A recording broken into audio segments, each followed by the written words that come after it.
Hi, welcome to another episode of Talking Tax with Alex. In this episode, we're going to be examining what constitutes ordinary business expenses and what constitutes startup expenses as it pertains to the tax code.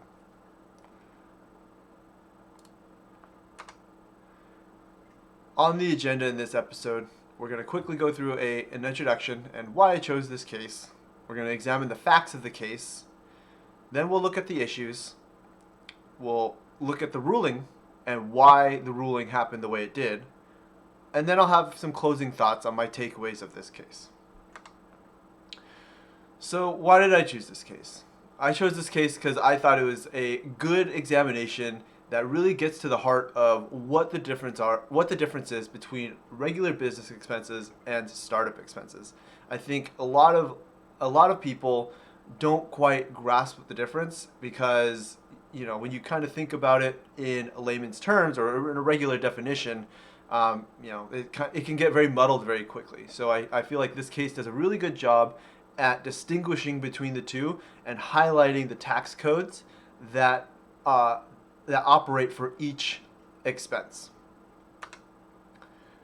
So what are the facts of this court case? So this court case revolves around a 2015 tax year. And the taxpayer is employed by Bloomberg Industry Group, which is a paid advertising, web analytics, and reporting and search engine optimization firm. And they started developing their own information aggregation website, and they purchased the domain name back in 2013.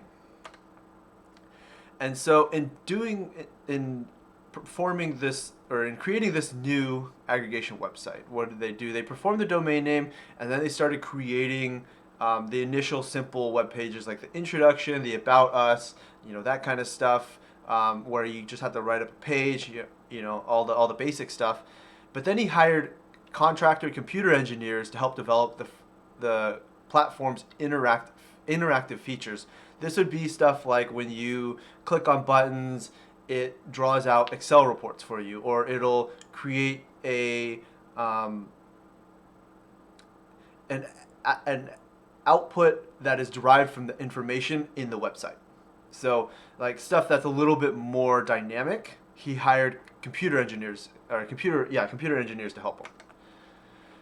What was this business's purpose? Well, the future monetization plan for the platform, and notice I say future monetization plan. I'm going to come back and highlight this, the importance of why I'm emphasizing this now, but the future monetization plan of this platform was to sell advertisements, to offer a paywall premium service, personalized reports, and license the data.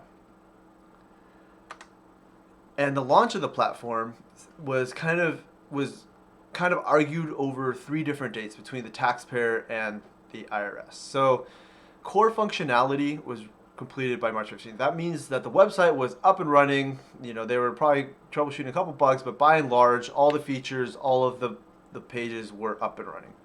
But it wasn't released to the public until September 15th. So about 6 months later, then it was made available to the public. And then finally, no monetization strategies were executed until 2019. So this website didn't make any money for another 4 years.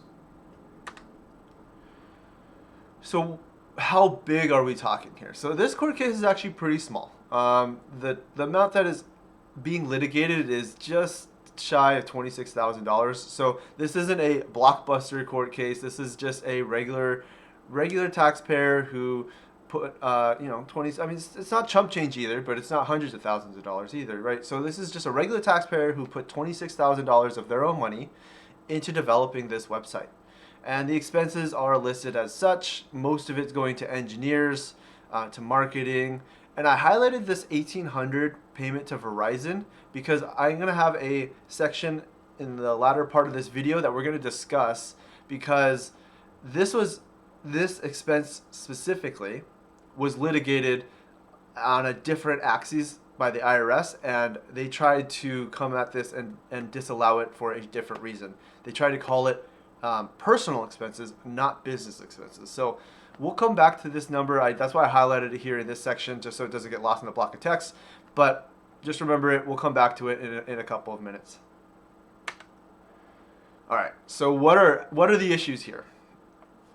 The first issue is what are Section 162 trade or business expenses? What does that even mean? So in the tax code, um, the Section 162 permits a deduction for ordinary and necessary expenses paid or incurred during the taxable year in carrying on a trade or business. What does that mean, right? That seems pretty vague. I mean, you can kind of get out what it means to, okay, you pay expenses, but what's ordinary and necessary, and what's carrying on a trade or business. So there's a couple terms here that are left nebulous and open for interpretation, and that's where a lot of these court cases and where a lot of this litigation and just a lot of, I guess the world of tax kind of just exists in this plane, right? Like, what do these mean? What do these words mean? How do they apply to real life? When did the trade or business begin? As we saw, the taxpayer purchased a domain name in 2013. The the core functionality was done in 2015 of March, but it wasn't released to the public until September of 2015. But it didn't even start making money until 2019. So like, when did this business begin? Is it when it was completed, when the website was completed, when it was released to the public, when he first purchased a domain name? Was it all the way then? Does a business not count until you start making money? Those are all very legitimate questions, and those are what this court case is about. And then finally, what's the difference between a deductible trade or business expense and a personal non-deductible expense, right? Like, this is one of the issues that I just talked about with the Verizon bill. You can't deduct your personal phone bill or your personal internet bill. So how do we determine what's deductible for your business? The other issue is, what are Section 195 startup expenses?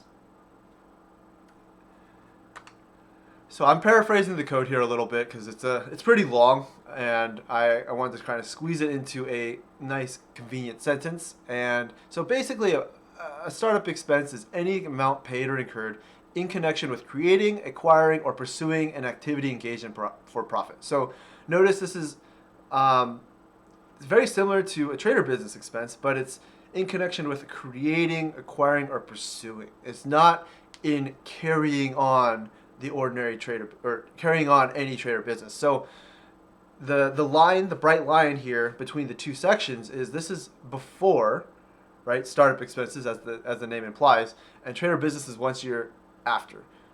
Why is this so important? Why do we even care? Like, why isn't it all getting your business getting started? Why can't you just deduct it all, right? Well, the code cares and creates this dichotomy between the two.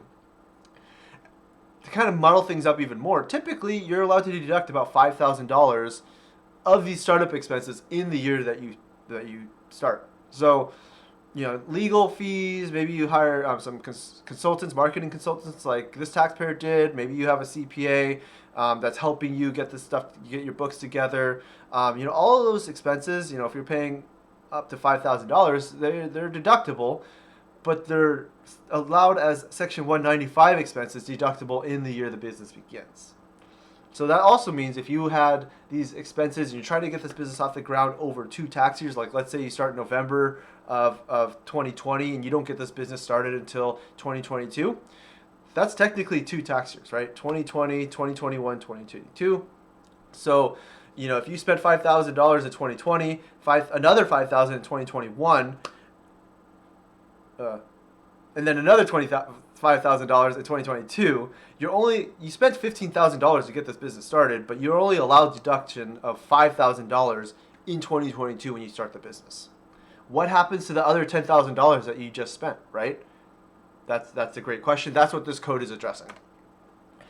And let's say those numbers were a little bit bigger. They weren't $5,000. They were $50,000 per year. So now, if you spent $150,000, well, you don't get the $5,000 deduction. So now the question really is important. What do you do if you spent $50,000 in 2020, $50,000 in 2021, and $50,000 in 2022 to get this business started, and you can't deduct any of that? What happens? Well, you actually do get to deduct it, okay? But you get to deduct it ratably over 15 years. Ooh, that is tough. So all of that money that you spent, you don't get a deduction for it in the year or even close to the years when your business begins. You get to take it over 15 years. That's almost like a mortgage, or a 15-year fixed mortgage. But it's almost like a mortgage, right? Like, you don't really get to see any of this expense, any of this deduction until the benefit is 15 years out. And if you spent a lot of money, you don't really get to see the tax benefit of it all. So that's why Section 195 and 162, the difference is really important. I mean, this court case is examining dollars values, very, very much smaller than that, but the principle of these two concepts apply to everybody. So how did the court rule in this case? So if we recall, taxpayer began, released the platform and made it available to the public on September 30th. So the court, citing Richmond Television Corp., which is an old court case from 1965, and I copied the relevant section here, is just as a television station can have no viewers until it begins broadcasting, Vizala, which is the platform, could have no users before the website opened. So the court relied on an old ruling to determine that, well, your business doesn't begin until you make it available to the public. Okay, I mean, that kind of makes sense. But what about the revenue? Like, if the business is making no money, how are you really in business? Well, the court addressed this as well. And they said, well, no revenue, no problem, right? Because a website does not follow a traditional archetype. Traditional archetype is going to be, think of a grocery store. The first day you open your doors as a grocery store, available to the public, you're in business because people are buying your goods. If nobody buys your goods for the entire tax year, you're just not in business, right? You're not selling anything. It's going to be a tough sell. Obviously, there's going to be, there could be a case to be made if you opened and truly nobody went to your store, and it's a failed venture, but you'd have to prove it in court. But in this case, a website doesn't follow the traditional archetype, and that's specifically because the taxpayer prioritized getting web traffic over revenue to build a rapport with users and advertisers. And I think in today's digital society, this concept isn't very strange to us. We're very familiar with online digital services being offered for free and later implementing pay features along the way, because they simply want to have a sizable user base before they try to monetize. It's been proven to be a successful strategy, so in this case, it's not that weird. But when we evaluate that against a traditional business, right? Like, again, a grocery store can't just get a sizable user base, give away product for a year or 2 years, 3, 4 years. This company didn't make money for 4 years. A grocery store couldn't give away product for 4 years and then turn around and say, well, guys, I really need you to start paying for the groceries you guys have been getting, right? It just doesn't work that way. But that's a traditional archetype. Websites, in this case, followed a different archetype, and the court, citing the same Richmond Television Corp. website, said that the business began providing services for which it was organized with an eye to long-term profit once the website was open. So the strategy of the business began once it was open to public, because there was a future monetization plan in place. There was an idea. This wasn't just we don't know where it's going to go. We don't know how we're going to make money on this. No, there was an idea on how to make money, and the first step to that was to create a sizable user base, to monetize, or to create web traffic, and in this case to get users that are in institutions, in the finance institution or whatever, that will get used to the product and actually start using it so that he can begin monetizing. So of the $26,000, $8,000 were allowed once the website was made available to the public. So 195. So the rest of the expenses were found to be startup expenses, and the kicker was that none of the startup expenses were allowed as the $5,000 current year deduction. So remember what we talked about, a startup expense is deductible ratably over 15 years, and usually you're allowed $5,000. But in this case, he was not allowed $5,000. He was not allowed the $5,000 deduction. Why was that? Because there's a $55,000 threshold where if you spend more than that, then you're not allowed the $5,000 deduction.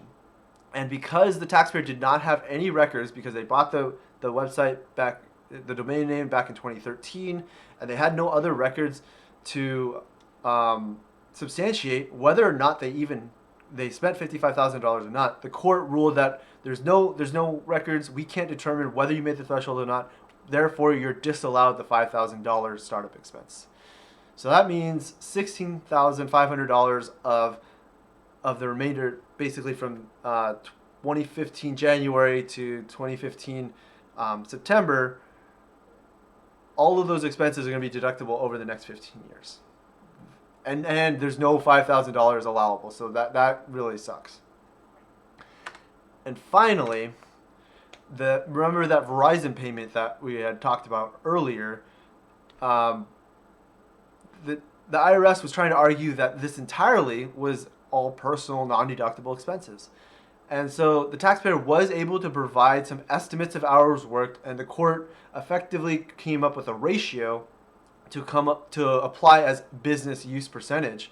So ultimately, taxpayer was allowed some of these deductions, but you can see that the taxpayer was disallowed about $1,300 of this $1,800 expense because they didn't allocate, or they didn't have proper documentation. They just had estimates of hours worked, and those estimates yielded these business allocation percentages. And so we can see that in two instances, and the instance right before, this lack of record keeping really costed the taxpayer. It costed them $5,000 of a current year deduction that now has to be taken over 15 years, and it costed the taxpayer about $1,300 of his Verizon bill, which he contended in the case that he used almost entirely for development of this website, which, that's, the court accepted that interpretation, but they used his estimates of hours worked to find the ruling here. And that brings us to my closing thoughts. What are my closing thoughts on this court case? Well, my first thought is that record keeping is important for startups. So we were able to see in the past two slides, two separate instances as to how the taxpayer's lack of record keeping ruled against him. He was not allowed a $5,000 startup expense for startup expenses that he had paid to get the business started, and he was disallowed $1,300 of his tax bill as non-deductible. So the $5,000, at least he gets it deducted over 15 years, but the $1,300 of the Verizon bill, because he was only allowed, or because he only provided estimates to the court, he was only allowed $500 of it. So $1,300 was just not allowed at all. He's never going to get that deduction. So record keeping is really important for startups. Another takeaway I had was that startups do not need revenue to start deducting expenses. So we had explored previously, the difference between a grocery store, a traditional archetype business, and this website. And this website was able to not make money for almost 4 years, or till 2019, and still be considered as carrying on a trader business. So, as a startup, I think it's really important to know that you don't necessarily need to be making money to start deducting your expenses if you're offering your services already. And so I think this court case illustrates a really clean example into how that can be. And if you're not a traditional business archetype in our in our digital age today, you could be deducting your expenses potentially once you offer your service to the public. Finally, there's more. So this court case, I did choose this court case for another reason. There's an alternative argument that really goes off on a tangent, and a really wacky argument that the taxpayer makes. And if you made it this far in this video, I think you're going to really appreciate the angle and where we're going to go in the next court case, or the next video episode, because the code that's cited and the way that the court addresses the alternative argument is fascinating, and I think we get to go a lot deeper into the code and examine tax code and concepts that are a little bit more more advanced and a little bit more nerdy. So if you're into that like I am, then I think you're really going to enjoy the next episode. And finally, that's it for this episode. If you do like this video, if you do like this content, please like my video, subscribe to the channel, and comment or email me your thoughts. I really would appreciate interacting with you. I love talking about this stuff. And if you have an idea for something that maybe I should cover in a future video, I would be happy to entertain it. So thank you so much for watching this video. I'll see you next time.